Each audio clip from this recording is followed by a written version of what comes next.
Chapitre 3. Lisabeta Ivanovna ôtait son châle et son chapeau quand la comtesse l'envoya chercher. Elle venait de faire remettre les chevaux à la voiture. Tandis qu'à la porte de la rue, 2 laquais hissaient la vieille dame à grand-peine sur le marchepied, Lisabeta aperçut le jeune officier tout auprès d'elle. Elle sentit qu'il lui saisissait la main. La peur lui fait perdre la tête, et l'officier avait déjà disparu, lui laissant un papier entre les doigts. Elle se hâta de le cacher dans son gant. Pendant toute la route, elle ne vit et n'entendit rien. En voiture, la comtesse avait l'habitude de faire sans cesse des questions. « Qui est cet homme qui nous a salués? Comment s'appelle ce pont? Qu'est-ce qu'il y a écrit sur cette enseigne ?» Lisabeta répondait tout de travers et se fit gronder par la comtesse. « Qu'as-tu donc aujourd'hui, petite? À quoi penses-tu donc? Ou bien est-ce que tu ne m'entends pas? Je ne grasseyais pas, pourtant, et je n'ai pas encore perdu la tête, hein ?» Lisabeta ne l'écoutait pas. De retour à la maison, elle courut s'enfermer dans sa chambre et tira la lettre de son gant. Elle n'était pas cachetée, et par conséquent il était impossible de ne pas la lire. La lettre contenait des protestations d'amour. Elle était tendre, respectueuse, et mot pour mot traduite d'un roman allemand. Mais Lisabeta ne savait pas l'allemand, et en fut fort contente. Seulement, elle se trouvait bien embarrassée. Pour la première fois de sa vie, elle avait un secret, être en correspondance avec un jeune homme. Sa témérité la faisait frémir. Elle se reprochait son imprudence et ne savait quel parti prendre. Cesser de travailler à la fenêtre et, à force de froideur, dégoûter le jeune officier de sa poursuite, lui renvoyer sa lettre, lui répondre d'une manière ferme et décidée, à quoi se résoudre? Elle n'avait ni ami ni conseiller. Elle se résolut à répondre. Elle s'assit à sa table, prit du papier et une plume et médita profondément. Plus d'une fois, elle commença une phrase, puis déchira la feuille. Le billet était tantôt trop dur, tantôt il manquait d'une juste réserve. Enfin, à grand-peine, elle réussit à composer ces quelques lignes dont elle fut satisfaite.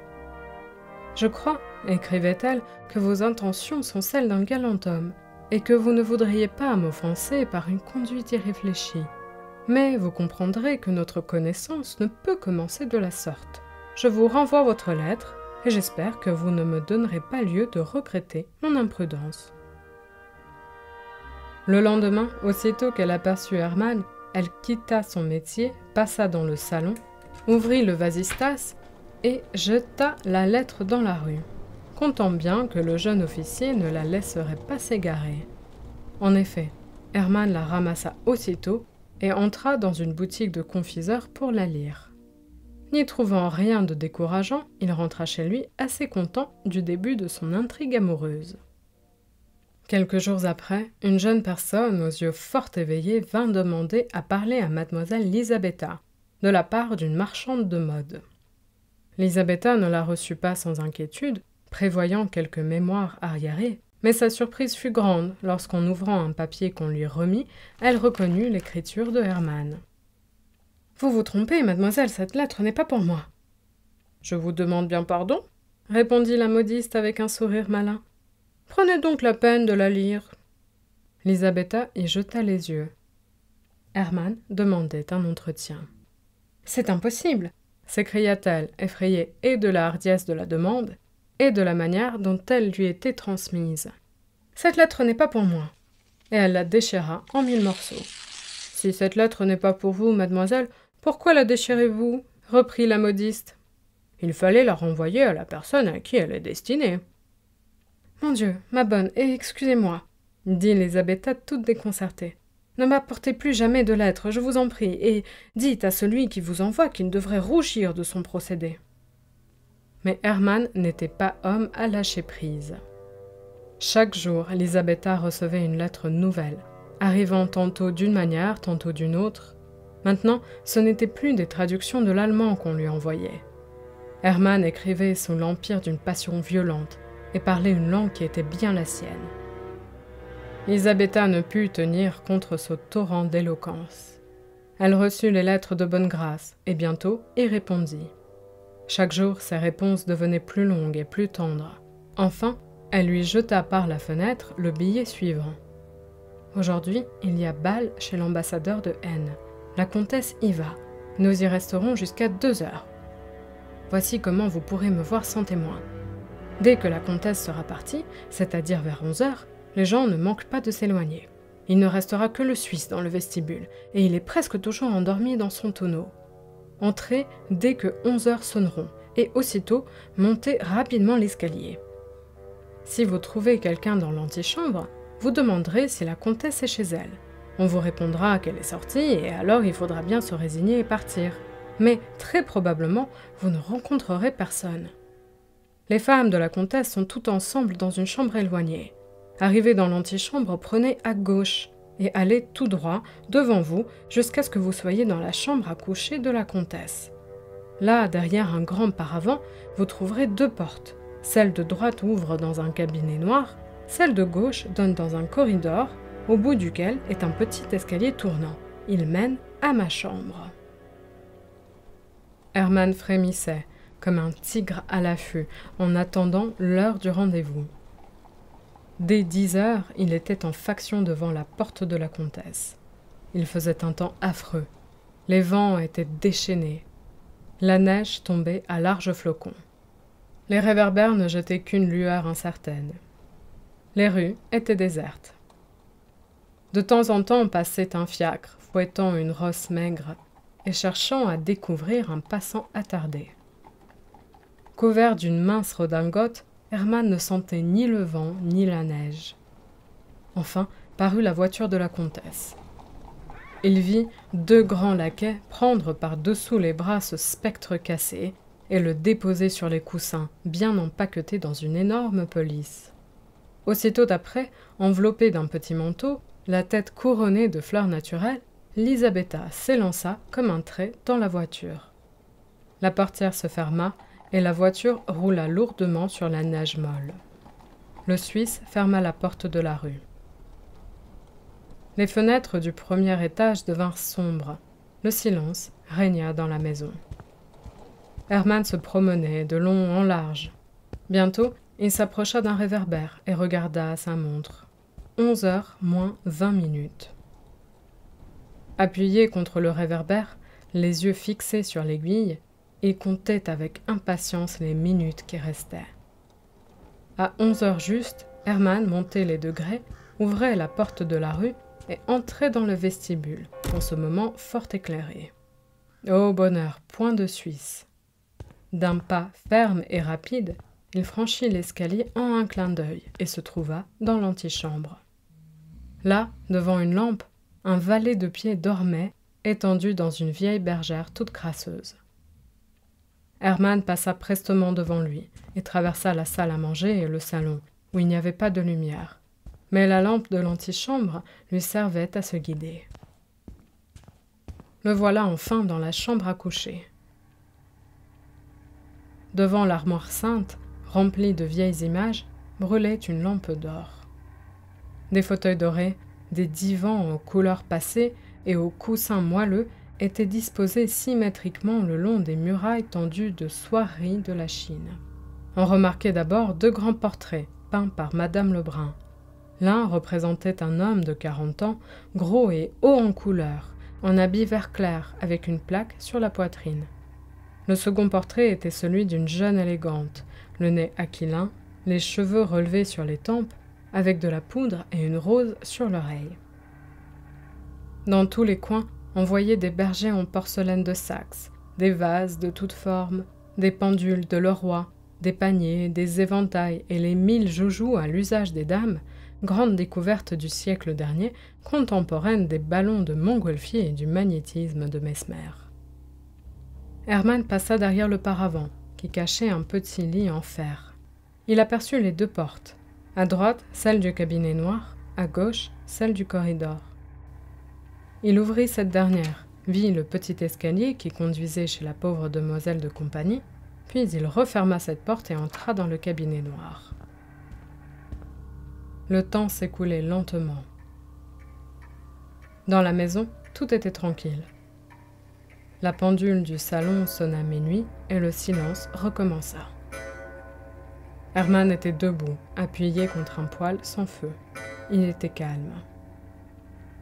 Son cœur battait par pulsations bien égales, comme celui d'un homme déterminé à braver tous les dangers qui s'offriront à lui, parce qu'il les sait inévitables.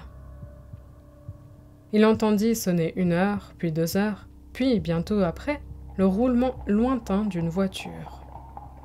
Alors il se sentit ému malgré lui. La voiture approcha rapidement et s'arrêta.